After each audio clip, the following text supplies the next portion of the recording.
நட்சத்திர கனவுகள் அத்தியாயம் 17. மாலை நேரம் அந்த ஊரின் ஓரமாக குன்றின் மேல் கோவித்துக் கொண்டு அமர்ந்திருந்த முருகன் கோவிலில் கடவுளை போன்றே தானும் கோபமோடு அமர்ந்திருந்தாள் யாழ்மதி. விழிகளோ தோழியின் வருகைக்காக தான் காத்திருந்தது. கோவிலுக்கு வருவதற்கு முன் தங்களின் நிலத்திற்கு சென்று வாடிய பயிர்களை வீடியோ மற்றும் போட்டோ எடுத்துக்கொண்டால் தங்கள் பயிர் மட்டுமல்லாது பக்கத்து வயலையும் எடுத்து தன் கைபேசியில் பதிவு செய்து பின் ஓடையில் வரும் பாசன தண்ணீர் வாய்க்கால் மூலம் நெல் வயலுக்கு வர அதனை மறித்து தன் வயலுக்கு மட்டும் செல்லுமாறு வைத்திருந்த நீலகண்டனின் செயல்களையும் வீடியோ எடுத்துக் கொண்டாள். மற்றவர்கள் அறியாது. இத்தனை வேலையையும் முடித்துவிட்டு தான் கோவிலில் வந்து அமர்ந்திருக்க தூரத்தில் தன்னை நோக்கி மலை மேல் ஏறி வரும் அமுதாவை பார்த்தாள். நீண்ட நாட்கள் கழித்து சந்தித்த தோழிகளை இருவரும் ஒருவரை ஒருவர் கட்டிக்கொண்டு முருகனை தரிசித்து அமர்ந்து கதை பேச ஆரம்பித்தனர். எப்படி இருக்கு மதி? எனக்கு என்ன, ரொம்ப நல்லா இருக்கேன். படிப்பு முடிஞ்சது, இனி இங்கதான் பக்கத்து டவுன்ல இருக்கிற வேளாண் ஆராய்ச்சி நிறுவனத்துல வேலைக்கு இடம் இருக்குன்னு கேள்விப்பட்டேன். நாளைக்கு போய் ரெஸ்யூம் கொடுக்கலாம்னு நினைக்கேன். சரி, உன் வேலை எப்படி போகுது? நீ ஏன் ஒரு மாதிரியா இருக்க? ஏதாவது பிரச்சனையா? எங்க வீட்லயும் என் அப்பா அம்மா எல்லாமே ஒரு மாதிரியாவே இருக்காங்க. என்ன நடக்குது இந்த ஊர்ல? முழுதாக தெரிந்த பின்னும் இன்னும் தெரியாதது போலே கேட்டாள். வேலையெல்லாம் நல்லா தான் போகுது. பிரச்சனையே உன் மதினியோட புகுந்த வீட்டாளுக தான். என்ன சொல்ற?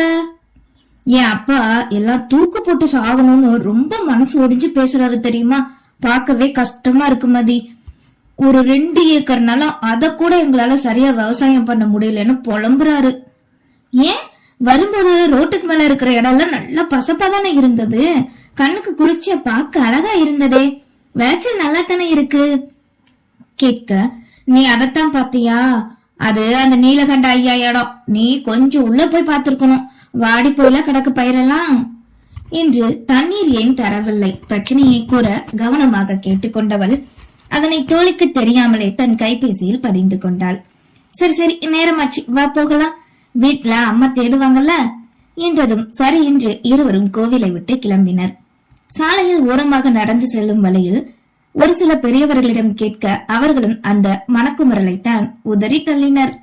ஐயோ, இப்பதான் ஞாபகம் வந்தது. எனக்கு ஒரு வேலை இருக்கு, நீ வீட்டுக்கு போ, நம்ம இன்னொரு நாள் பார்க்கலாம் கூறிய யாழ்மதி தோழியை அனுப்பிவிட்டு வந்து நின்ற இடம் நீலகண்டனின் பெரிய அரண்மனை போன்ற வீட்டின் முன்புதான். அந்த வழியாக சென்ற 10 படித்த சிறுவன் ஒருவனை அழைத்தவனோ, டே இங்க வா, நான் உனக்கு 100 ரூபாய் தரேன். அக்கா இந்த வீட்டுக்குள்ள போக போறேன். நீ கேட்டுக்கிட்ட நின்னையும் இத வீடியோ எடுக்கணும், சரியா? என்ன கேட்க, இந்த வீட்டுலயா? அந்த பெரிய மீச பாத்துச்சு, அவ்வளவுதான்க்கா நானு. டேய், உனக்கு ஒண்ணு ஆகாது. நீ வெளியவே இருந்து அந்த கேட்டுக்கிட்ட இருந்தே எடுத்தாலே போதும். சரிக்கா, ஆனா நீங்க எனக்கு 200 ரூபாய் தரணும், அப்பதான் எடுப்பேன். சரி, நான் தரேன். அழகா எல்லாரும் இருக்கிற மாதிரி சேர்த்து எடுக்கணும், சரியாடா என்றதும் அவனும் சரி என்று அவளின் கைபேசியை வாங்கிக் கொள்ள கேட்டை திறந்து வீட்டுக்குள் நுழைந்தாள். வெளியே நின்றவாறு, இளைய மதினி, நீலகண்ட ஐயா அதே இடத்தில் நின்று உரக்க கத்தினாள். நிச்சயம் நீலகண்டன் வீட்டில்தான் இருக்கிறார் என்பது தெரிந்தே வந்திருந்தாள் யாழ்மதி. சற்று முன் ரோட்டில் வரும்போது அவள் வீட்டிற்கு செல்வதை கவனித்தே வந்தாள். அவர்கள் இன்னும் வராதது உறக்க அழைக்க படையோடு வேலைக்காரர்கள் உட்பட அனைவரும் வந்தனர். வாங்கடா வாங்க, இதான எனக்கு வேணும் மனதிற்குள் நினைத்து சண்டைக்கு தயாராக, அட மதி, நீ எப்போ ஹாஸ்டல்ல இருந்து வந்த? ஏன் வெளியவே நின்னு கத்துற? வா உள்ளர வா. இன்முகமாய் அழைத்தவாறு வந்தவளோ அவளின் கரங்களை பற்றினாள். இளையராணியை பார்த்த பின் தான் நினைவுக்கு வந்தது அவள் கருவுற்றிருக்கிறாள் என்று. ஐயையோ மதி, இத நினைச்சா அப்புறம் வந்தது சொதப்பெறும். விவசாய நிலத்துக்காரங்க கஷ்டப்படுறது உன்னால தாங்க முடியுமா? பாசமாவது அன்பாவது உரிகிறாத. ஐயோ, இவ வேற ஆசையா வராளே. உள்ளுக்குள் போராட்டமே நடத்தினாள். என்ன மதி அப்படி பாக்குற? எப்படி இருக்க? எப்ப வந்த? வா. கரம் பற்றி அழைக்கவே, யார் இது? மகாலட்சுமியோட மகதான? யோசனையாய் வள்ளியம்மாளும் கூற ஆமாம் என இளையராணி தலையசைத்தாள். அதே நேரம் மாலை காஃபி அருந்த தன் புல்லட்டில் வீட்டுக்கு வந்தான் யோகமித்ரன். வாசலில் அனைவரும் கூடியிருக்க மதி நிற்பதை கண்டவனோ யோசனையை இறங்கி நின்றான். எதுக்குமா கத்துன? என்ன விஷயம்? இங்க பாருங்க, நான் உங்க யார்கிட்டயும் பேச வரல. நீங்க எல்லாரும் தள்ளி போங்க. இந்த மதனி உன்கிட்டயும் தான் அங்கிட்டு போ. நான் மிஸ்டர் நீலகண்டன் கிட்டதான் பேச வந்தேன் என்றவளோ அவர்களை தாண்டி அவரின் முன்னே வந்து நின்றாள். நீங்க பண்றது உங்களுக்கே அநியாயமா தெரியல? அப்பாவி மக்களோட வயிற்றுல அடிக்கிறீங்க. இப்படி பொழைச்சுதான் இவ்ளோ பெரிய வீட்டை கட்டினீங்களோ? நான் மட்டும்தான் நல்லா இருந்தா போதும், மத்தவங்க எல்லாம் எக்கேடா கட்டு போகட்டும் அப்படிங்கிற நினைப்பு உங்களுக்கு என படபடவன பொரிந்து தள்ள. ஏய் மதி, மாமா கிட்ட ஏன் இப்படி பேசுற? இளையராணி தடுக்க வர, ஏய் போயிரு, பக்கத்துல வராத. இவர் உனக்குத்தான் மாமா, நீ இவரை நல்லவரு வல்லவருன்னு மிச்சுக்கோ. ஆனா என்னால முடியாது. ஆக்ரோஷமாய் கத்த செய்வதறியாது தவித்தாள். இந்தா எவ்வளவு மதி, இப்ப எதுக்கு இங்க வந்து கத்திக்கிட்டு இருக்க? அவர்களின் அருகில் வந்த யோகமித்ரன் கேட்க, வாங்கண்ணே வாங்க, அப்ப மாதிரி தானே பிள்ளையும் இருப்பீங்க, உங்களுக்கு எல்லாம் மனசாட்சியே இல்லையா? அவனையும் எதிர்த்து பேச இதுவரைக்கும் தங்களின் முன்னிற்க கூட இந்த ஊர் ஆட்கள் பயப்பட இவளின் தைரியம் நீலகண்டனை யோசிக்க வைத்தது. ஏய் முதல்ல வீட்டுக்கு போ. முடியாது, எங்க எல்லாருக்கும் ஒரு நியாயம் கிடைக்கணும், அதுவும் முதல்ல எனக்கு. இந்தாமா வாள் இல்லாம தலையில்லாம பேசிட்டு இருக்க, வந்த விஷயத்த சொல்லு. என்ன நியாயம் வேணும் உனக்கு? எங்க வயலு நெல்லெல்லாம் காயுது, ஓடையில இருந்து வாய்க்கால் கம்மாய் தண்ணிய நீங்க மட்டும் எடுத்தா என்ன அர்த்தம்? அது பொதுவா அரசாங்க தண்ணி திறந்து விடுறது விளைச்சல் நிலத்துக்கு தானே. அதான் நீங்க உங்களுக்கு மட்டும் பயன்படுத்திட்டு இருக்கீங்க. மொத்தம் 27 ஏக்கர் நிலத்துக்கு உங்களால தண்ணி இல்லாம போச்சு. இப்ப உங்களோட 16 ஏக்கர் நிலத்துக்கு மட்டும் எதுக்கு மத்தவங்க வாழ்க்கை அளிக்கிறீங்க நீங்க?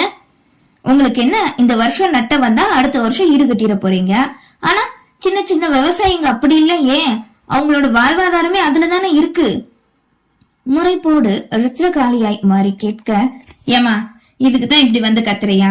நான் கூட என்னமோ ஏதோன்னு நினைச்சேன். போமா போ, வீட்டுக்கு போ. பொட்டப்புல வந்து இப்படி கத்திக்கிட்டு இருந்தா 4 பேர் என்ன நினைப்பாங்க? உன் அப்பா அத்தா பேரு தானே கேடும்.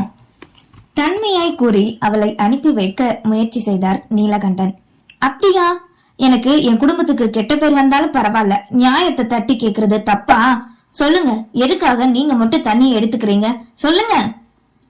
என்னமா நீ இப்ப என்ன, தண்ணி தானே, உங்க அப்பனை வாய்க்கால் வெட்டி வைக்க சொல்லு. நாளைக்கு ஆளுங்க கிட்ட சொல்லி திறந்து விட சொல்றேன். எங்க அப்பாக்கு மட்டும் இல்ல, எல்லாருக்கும் தான்.